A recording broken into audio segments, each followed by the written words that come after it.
नगर में उपस्थित सभी लोगों का अपने विद्यालय परिवार की तरफ से हार्दिक स्वागत और अभिनंदन करता हूं।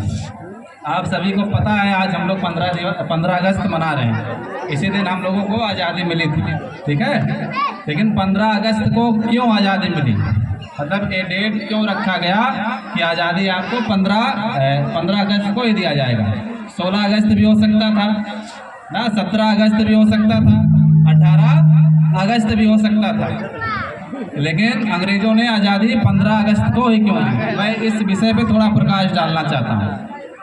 मैं आपको 1947 से 2 वर्ष पहले ले चलता हूँ। 1945 उस समय पूरे विश्व में विश्व युद्ध चल रहा था। विश्व युद्ध का मतलब लड़ाइयाँ लड़ी जा रही थी। उस समय पूरा विश्व 2 गुटों में बटा था।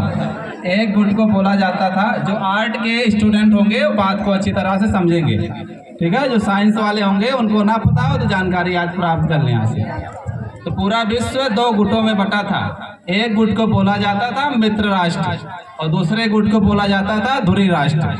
मित्र राष्ट्र में आज के फ्रांस, इंग्लैंड जिसने भारत को गुलाम किया था, और उसी में आज का यूएसए अर्थात संयुक्त राज्य अमेरिका भी शामिल था।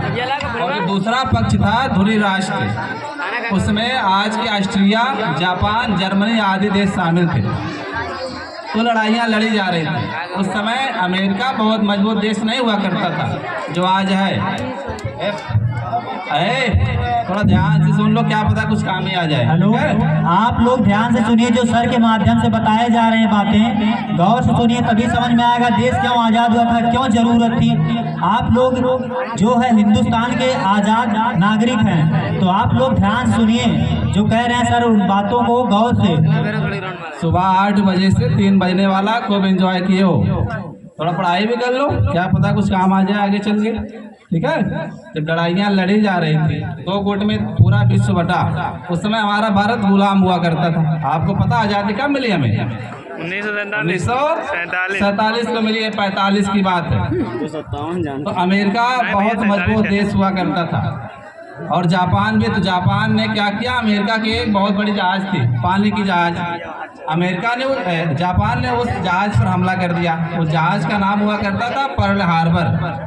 तो जब अमेरिका का जहाज टूटा तो अमेरिका एकदम बौखला गया, पागल हो गया। उसी समय अमेरिका ने क्या बनाया था, कौन सा बम?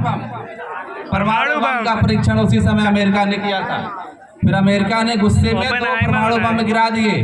कहाँ? जापान के 2 शहर, एक शहर का नाम था हिरोशिमा, दूसरे शहर का नाम था नागासाकी। एक 9 अगस्त को गिरा, 9 अगस्त 1945, एक 11 अगस्त 1945। जब परमाणु बम गिरा तो धुरी राष्ट्रों ने अर्थात जापान, जर्मनी ने हार मान ली और उन्होंने अपना घुटना टेक दिया, अर्थात आत्मसमर्पण कर दिया मित्र राष्ट्रों के आगे। इस प्रकार द्वितीय विश्व युद्ध खत्म हुआ। आत्मसमर्पण जिसने कराया था जापान को, उस व्यक्ति का नाम था लॉर्ड माउंटबेटन। वही लॉर्ड माउंटबेटन है जिसने एक तारीख रखा भारत को आज़ाद कराने में, क्योंकि लॉर्ड माउंटबेटन भारत का लास्ट अंतिम वायसराय बन के आया था। जो इतिहास के विद्यार्थी होंगे वही समझ पाएंगे कि वायसराय क्या होता है, जो 12 में होंगे। तो उसी वायसराय ने विजय पाई थी जापान के ऊपर 2 साल पहले, 15 अगस्त 1945 को। फिर उसने 2 साल बाद 15 अगस्त 1947 को डेट रखा कि उसी दिन हम भारत को आज़ाद करेंगे। एक कहानी है, इसी वजह से 15 अगस्त को ही भारत को आज़ादी मिली।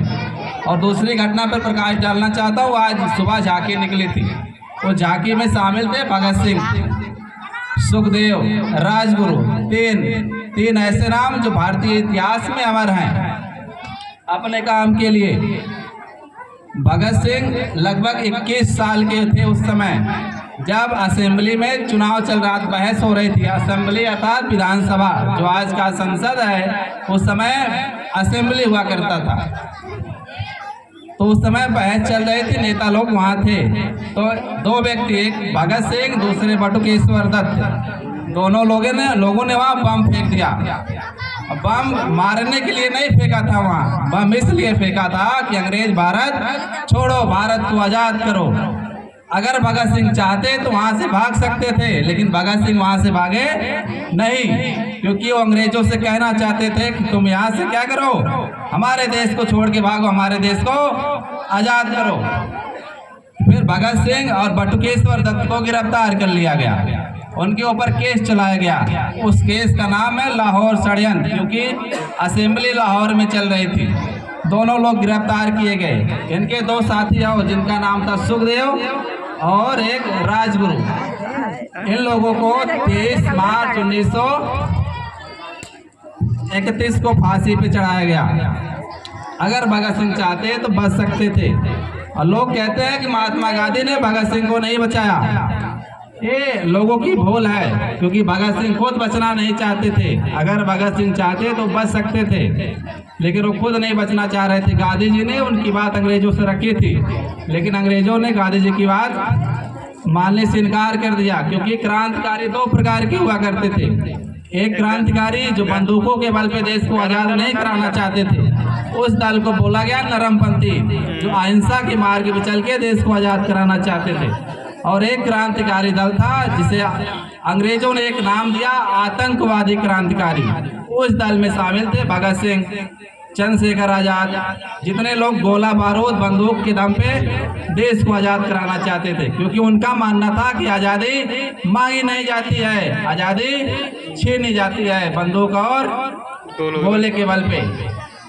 तो यही कहानी है। और एक झांकी में और एक निकली थी रानी लक्ष्मीबाई। उनकी कहानी 1857 की है, मतलब अपने भारत देश के आज़ाद होने के 100 साल पहले की कहानी है। रानी लक्ष्मीबाई का जन्म आपके यहाँ बनारस में हुआ था। बनारस एक शहर है जहाँ से मोदी जी क्या है, सांसद है ना, जानते हैं आप लोग। वहाँ उनका जन्म हुआ। फिर उनकी शादी हो गई झांसी। तो रानी लक्ष्मीबाई की शादी बहुत ही कम उम्र में हो गई, तो उनके पति जी का उम्र ज़्यादा था, तो उनसे उनको कोई संतान की प्राप्ति नहीं हुई। अंग्रेजों ने एक कानून लाया था, जिनके पास बच्चे नहीं होंगे उनका राज अंग्रेज हड़प लेंगे। तो इनके पास बच्चे नहीं थे, इन्होंने क्या किया, एक बच्चे को गोद ले लिया, जिनका नाम शायद गंगाधर राव ऐसे कुछ था। तो बच्चे को गोद ले लिया। तो अंग्रेजों ने कहा कि गोद लिया हुआ बच्चा नहीं माना जाएगा, जिसका खुद का बच्चा होगा वही माना जाएगा कि उसका उत्तराधिकार है।